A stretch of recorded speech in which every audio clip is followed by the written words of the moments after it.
On Tuesday, March 24, 2026, President Donald Trump walked into a swearing-in ceremony at the White House Oval Office and said something that stopped every journalist in the room cold. Iran, he told them, had done something amazing the day before. They had given the United States a present. The present had arrived that morning. It was worth a tremendous amount of money. He was not going to tell them what it was. It was a very big present, worth a tremendous amount of money, Trump said. I'm not going to tell you what the present is, but it was a very significant prize, and they gave it to us. That meant one thing to me. We're dealing with the right people.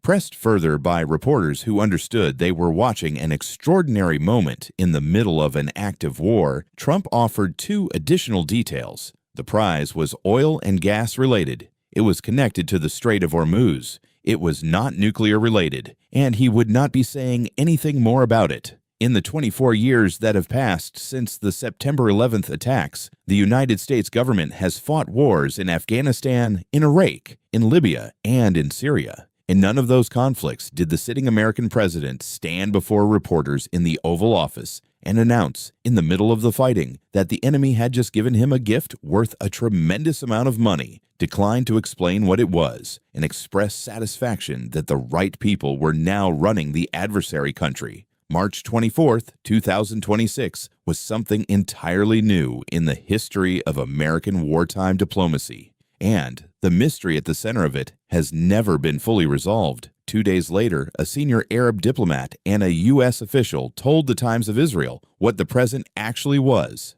Iran had allowed a number of fuel tankers, none of them tied to the United States or Israel, to pass safely through the Strait of Hormuz in the days leading up to Trump's announcement. The Arab diplomat acknowledged explicitly that this was not likely to have a significant or long-term impact on global oil prices. It was a limited, carefully controlled gesture. A few ships, not the general reopening of the strait, not a policy change, not a strategic concession.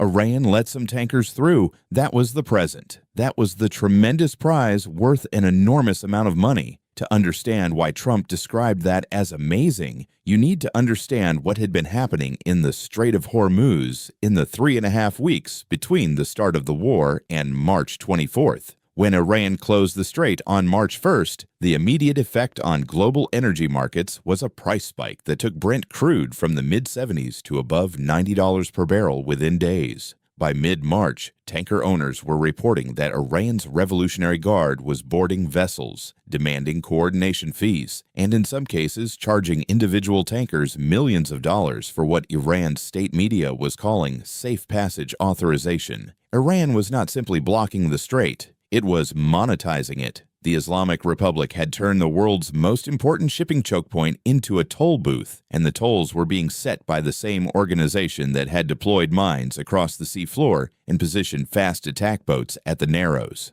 An Iranian newspaper called Javan published an editorial in those weeks that captured the emerging Iranian strategic doctrine with unusual clarity. The editorial was titled "The Strait of Hormuz, Iran's Winning Card in the Post-War Order." It argued that the waterway should become a strategic lever for the Islamic Republic, and described it, in the editorial's own words, as the most important fund to compensate Iran's losses in the war. The paper said this framework had been outlined in Mojtaba Khamenei's first message to the nation after inheriting the supreme leadership. Under a section heading called "A Strategic Package for Compensation of Losses," the editorial laid out Iran's emerging doctrine. Hormuz is not just a military asset. Hormuz is a revenue stream, and revenue streams are managed, not surrendered. That is the context in which a few fuel tankers being allowed to pass without incident became, in Trump's framing, an amazing present worth a tremendous amount of money, because in an environment where every tanker was either being turned back, boarded, charged millions in coordination fees, or navigating through a mined strait under Revolutionary Guard escort, allowing any tankers to pass freely was a measurable departure from baseline behavior. The oil markets registered it. The shipping industry registered it, and Trump registered it as evidence that the people now running Iran, specifically the new post-Khamenei leadership structure that had consolidated around his son Mojtaba, were capable of making pragmatic decisions and signaling them through concrete action rather than only through diplomatic statements that the Revolutionary Guard subsequently reversed. That interpretation, that the president demonstrated Iran was dealing with the right people,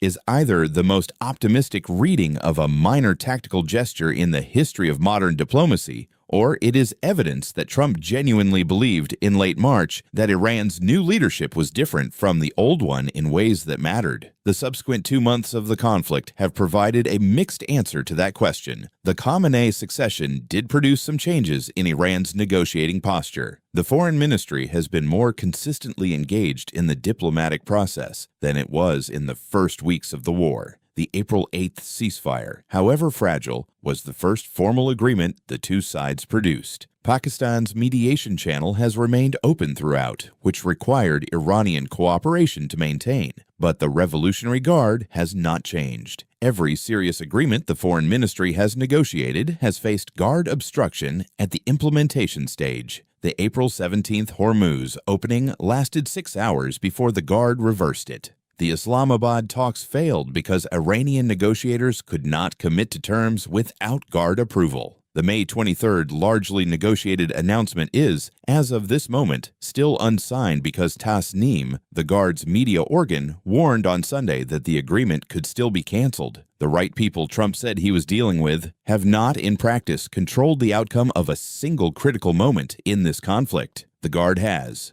which raises the most uncomfortable question embedded in the story of the mysterious present. When Iran allowed those few fuel tankers to pass in late March, who authorized it? Was it the foreign ministry operating through the civilian government structure that Mojtaba Khamenei nominally leads? Was it the Revolutionary Guard making a calculated decision to offer a limited gesture that cost nothing strategically, while generating goodwill with the American president at a moment when maximum pressure was building? Or was it a genuine expression of a divided Iranian government, where one faction offered a gesture that another faction did not fully endorse, and the gesture was therefore real but not representative of Iranian policy as a whole? The answer matters because it determines whether the present was a signal or a manipulation. If the foreign ministry authorized it, it was a signal that Iran's diplomatic track genuinely wanted an off-ramp and was willing to demonstrate that concretely.